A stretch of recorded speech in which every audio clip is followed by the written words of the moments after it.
Hello there guys and welcome back to the channel. So new week, new fight. This time around it is Gwenpool in our Spring of Sorrow, and it's actually much easier fight than Onslaught was. And you just kind of have to get in the rhythm of it. So I'm going to quickly break down the fight, show you guys a solo, my favorite champion for this challenge, and then we're going to go over the best options. So Steady loses the race when the attacker is immune to reverse controls. They begin losing 10% of their max health every second indefinitely. And yeah, that basically means you cannot use reverse control immune champions. So swipe left, the other left. This is the bread and butter of this fight. It basically means reverse controls every 8 seconds for 8 seconds. So you start with the reverse controls passive, and then it goes on cooldown for 8 seconds, and then it comes back. That is the entire thing of the fight that you have to learn, you have to control, you have to keep an eye on when you have regular controls, when you have reverse controls.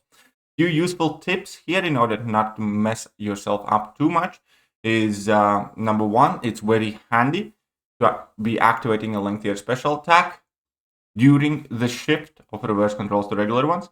Number two, in most cases, you will almost always want to do medium, light combos, because then if your control switches in the middle of your combo, it will not affect you because light hits are not a dash, unlike mediums. And heavy attacks are quite useful for that as well. Other than that, it's just getting used to it. So, the vendor's special attacks are passively unblockable. Easy to understand. Matador, so whenever Gwenpool uses special attack, you gain a bar of power. You cannot gain power otherwise. You are already dead, light combo. This basically means that if you get hit by a special attack, you have 6 seconds to finish a combo with a light hit, and then you prevent your imminent death. Otherwise, you die. This is not too troublesome, to be honest. The times that I do get caught, it's quite easy to do the light ending combo in order to save yourself. So just remember, if you do eat a special attack and survive, parry, do 4 lights. Easy as that. Doesn't matter whether your controls are reversed or not.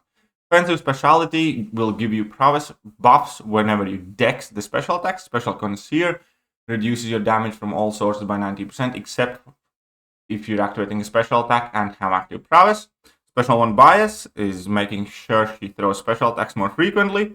And Impending Extortion is just there to basically make sure that you do have a fast-paced fight, because whenever Gwenpool is below bar of power, a timer starts and it's 14 seconds. If within 14 seconds she isn't back up at least a bar of power, you're kind of dead. So it is there for fast-paced fight. So believe it or not, the easiest solo that I had was with Atuma and is with Atuma, because Atuma ramps up crazily good here and then goes Incinerate Immune and has regen on top of everything else. So Atuma is actually very good, and his level 2 takes time, so it's quite easy. With level 1s, it's not so much, but in this fight, for most part, you will want to use level 2s. You can throw a few in order to kind of orient yourself, and you can see here that every 8 seconds that red icon pops up, that means my controls are reversed.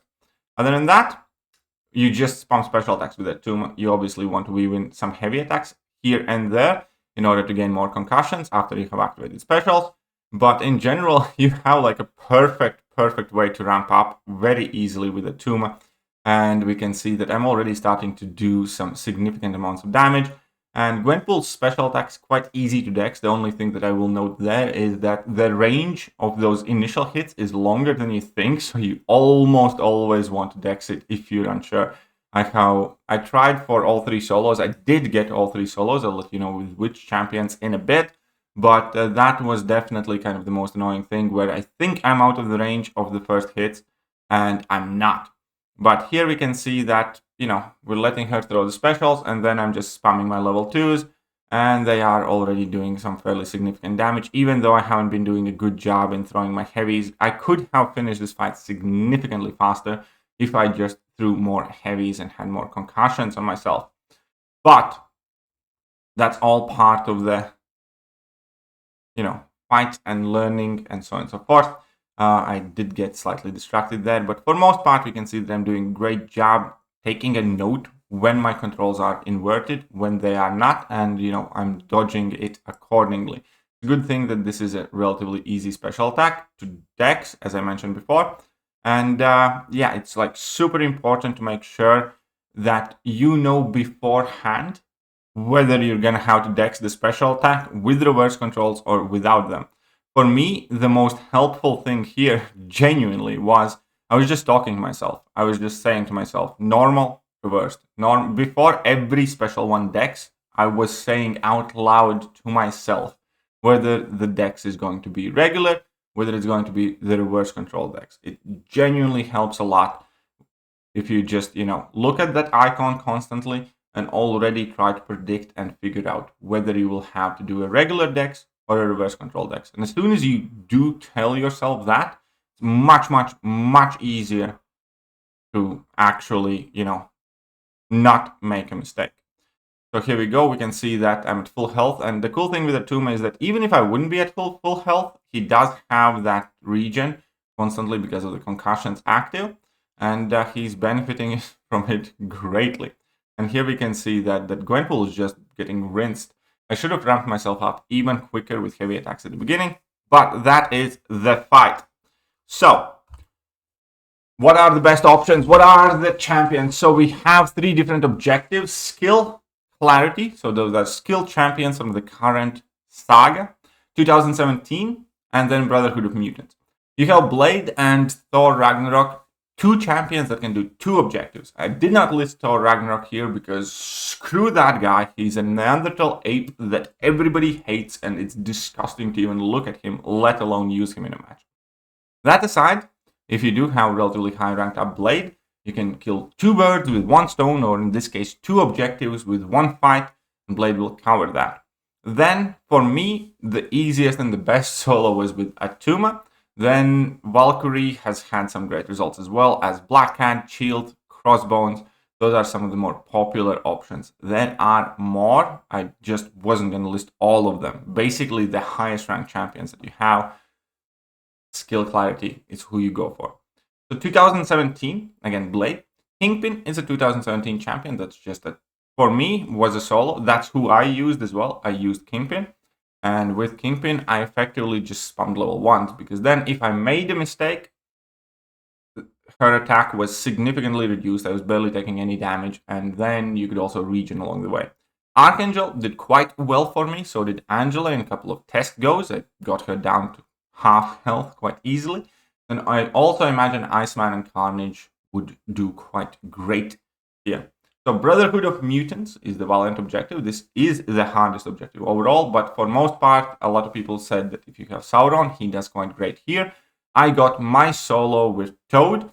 It was harder than Kingpin. It was harder than Atuma because I had less room for error. One of the things in this fight is that with many champions, if you get comboed, you die because Gwenpool hits hard and she puts bleeds on you, and that's what happened quite a lot. Even though Toad does have regen and you can recover as long as you do not die.